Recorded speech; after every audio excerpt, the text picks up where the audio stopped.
শালা খালি বাবির হাতে যায় নেটা বেটা বাজাও। হ্যাঁ, এই সব কৈফত আমার দিতে দিতে মনে করতে মাথা হিট হয়ে গেল। এই আমার তোর বাবির হাতে এরকম নেটা বেটা বাজাইছিস কিসের নিকা? বাবুর হাতে যেটা হরিয়া লাগছি। তে ও বাকলি পারে তো ভাই আবার এসে হেরা মনে করো যে বাবির উপর অত্যাচার করবো, তখন মনে করো যে আবার আমাকে তো সাইবা বাবিক দেখতে কইছে ভাই কয়ে গেছে যে বাবিক তুমি দিয়ে হেরাই হো, আর তুমি বাবির হাতে নেটা বেটা বাজাইছাও। ভাই আসলে বিদেশ বাবু তো দেহেরা লাগবে, দেহেরা চিন্তা করা লাগে যাতে মাসের কাছে না যায়, এই কামটা আমার করা লাগবে।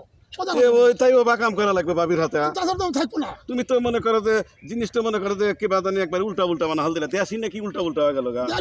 ভাই কয়ে গেছে বাইরের কথা পালন করতেছি, তে ভাইয়ের কথা পালন করবে তাই এখন বাবি তালি বিচার থাকে হ্যাঁ। বিচার আপনার কাছে চাই এখন কোন দুঃখে মানে আপনি পাম দিয়েছে না বিচার চাইতেছে আপনি পারবেন না। আপনি বাবির উপরে এত জোর করেন কেন? কিসে কোন অধিকারে? ওদিকে আমার ভাবি ভাইয়ের বউ ভাবি হ্যাঁ এ আমার আপন লোকই ভাই কয়ে গেছে যাওয়ার সময় তো আমার তখন ভাবিকে একটু সুন্দর করে দেখে রাখো, আমার সুন্দর করে দেখা যায় করতে হবে। তুমি এইভাবে দেখবা কইছে তোমাকে বাড়ির মধ্যে তুমি দেখবা যে মনে করো যে কেউ জানি কোনো কিছু না নেয়, কেউ জানি চুরি টুরি না করে, আর তুমি বাবির উপরে অধিকার নিয়ে নিলা। সেই সব তো আপনার দেওয়া লাগবে না। আমার সেই হিসাবে আমাকে দিয়ে গেছে, যেহেতু আমি ভাই আমাকে দিয়ে গেছে, যেহেতু তুমি আর বাবির দেওয়ার দেহে আমি কি বাবি কি পর আমি না আসল লোক এক মায়ের পেটে 3 ভাই জন্মেছি, আর আপনি কইতেছেন যে আমাকে ই করে দিতেছেন। আমি হক ভাই, আপনি গুনতে পারে সে আমার নিজের ভাই।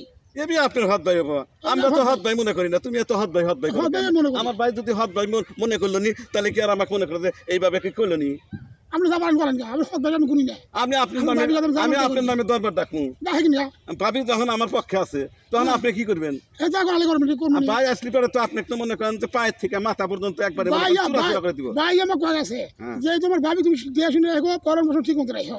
হ্যাঁ কয় গেছে যা লাগে দিও, এ কয় গেছে যা লাগে তুমি তাই দিবা, বাজার হাদায় এইসব আবি দাবি এনে দিবা। আর তুমি যদি ভাবির উপরে যদি জোর জুলুম করো তাহলে তো ঠিক হবো না। জোর জুলুম আপনি করি এটা আপোষে করলে পারে, তাহলে তো আমার কাছে এই বিচারটা চাইলেন না। আপনি মানে কোন বিচার চাইছে এটা আপনি ভালো